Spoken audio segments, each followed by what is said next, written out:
Hello বন্ধু, আমি ফিরে এলাম দেবাশিস স্টাডি টিউটরে।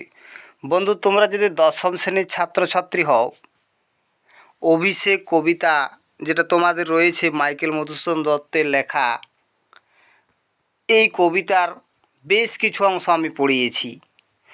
আজ পার্ট 4-এর ভিডিওতে বাকি অংশটা আমি নিয়ে এসেছি।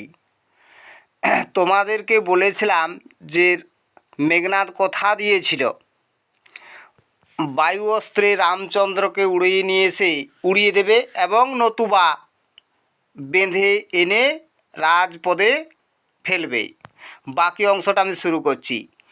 আলিঙ্গি কুমারে শিরচুম্বী মৃদুস্বরে উত্তর করিলা তব স্বর্ণলঙ্কাপতি। অর্থাৎ লঙ্কেশ্বর রাবণ কুমারকে অর্থাৎ মেঘনাদকে আলিঙ্গন করল এবং মাথায় চুম্বন খেয়ে মৃদুস্বরে বলল, রাক্ষসকুল শেখর তুমি, অর্থাৎ রাক্ষসকুলে তুমি একমাত্র চন্দ্র, বৎস তুমি রাক্ষসকুল ভরসা, তুমি একমাত্র এই রাক্ষসকুলের ভরসা। এ কাল সমরে নাহি চাহে প্রাণ মম পাঠাইতে তোমা।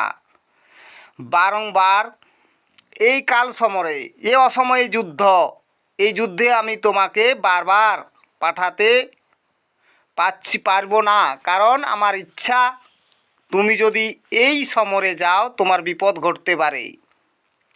হায় বিধি বাম মমপতি, হায় বিধি মানে বিধাতা, বাম মানে বিরূপ, মম মানে আমার প্রতি, অর্থাৎ লঙ্কেশ্বর রাবণ বলছে আই বিধাতারা আমার প্রতি বিরূপ।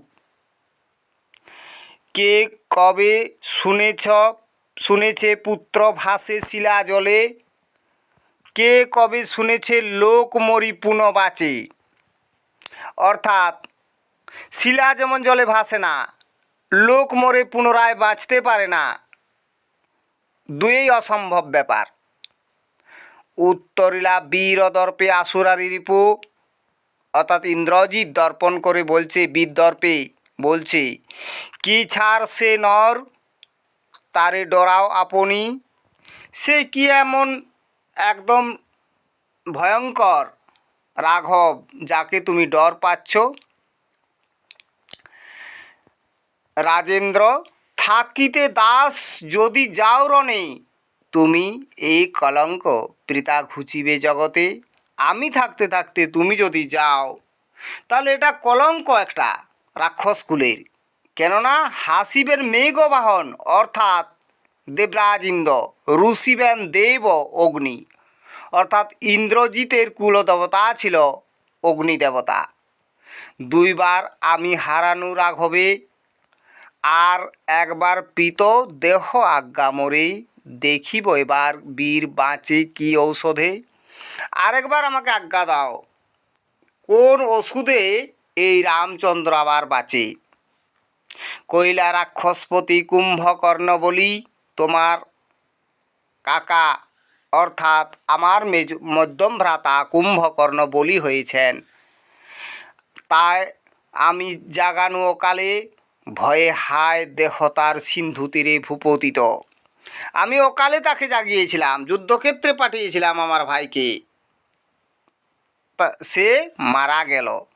কেমনভাবে মারা গেছে না, গিরিসিংহ কিংবা তরু যথা বজ্রাঘাতে। গিরিসিংহের পর্বত শিখরে যদি বজ্রাঘাত হয়, তরুর উপর গাছের উপর যদি বজ্রাঘাত হয়, কেমন হয় অবস্থা, সেরকমভাবে তিনি সিন্ধু তীরে পড়ে আছে। তব যদি একান্তে সমরে ইচ্ছা তব বৎস, আগে পুজো ইষ্ট দেবী। নিকুম্বিলা যজ্ঞ সাঙ্গ কর বীরমণি। তোমার যদি একান্ত ইচ্ছা হয় যাবার, তবে ইষ্ট দেবতা অগ্নিদেবতাকে পূজা করো, নিকুম্বিলা যজ্ঞাগারে তাকে গিয়ে পূজা দাও। সেনাপতি পদে আমি বরিণু তোমাকে, আমি তোমাকে বরণ করব সেনাপতি পদে। দেখো অস্তাচলগামী দীননাথ এবে, সূর্য অস্ত চলে যাচ্ছে। প্রভাতে যুজিও বৎস রাঘবের সাথে, সকালবেলায় তুমি রামচন্দ্রের সঙ্গে লড়াই করো। এতেক বলিয়া রাজা যথাবিধি লয়ে গঙ্গোদক অর্থাৎ গঙ্গার উদক মানে জল অভিষেক করিল কুমারী গঙ্গোদকে। এই ছিল আমার ছোট্ট ভিডিও। বাকি যে অধ্যায়গুলো তোমাদের রয়েছে আলোচনা করে দেবো, কিন্তু আমার সঙ্গে কথা দিতে হবে, তোমাদেরকে থাকতে হবে। বন্ধু, তোমরা লেখাপড়া শিখে বড় হও, কারণ পুষ্পের সৌরভ একদিকে ধাবিত হয় বায়ু প্রবাহের দিকে, কিন্তু তুমি যদি লেখাপড়া শিখে বড় হও তোমার সৌরভ কিন্তু চতুর্দিকে বিরাজ করবে। তাই এই কথা মনে রেখে তোমরা অনেক বড় হও, পড়াশোনা চালিয়ে যাও। আর পরের পরীক্ষাগুলোর জন্য ততক্ষণ তোমরা সুস্থ থাকো, ভালো থাকো। দেখা হবে তোমাদের সাথে পরবর্তী ভিডিওতে। May God bless you. মেরা ভারত মহান। বন্দে মাতরম।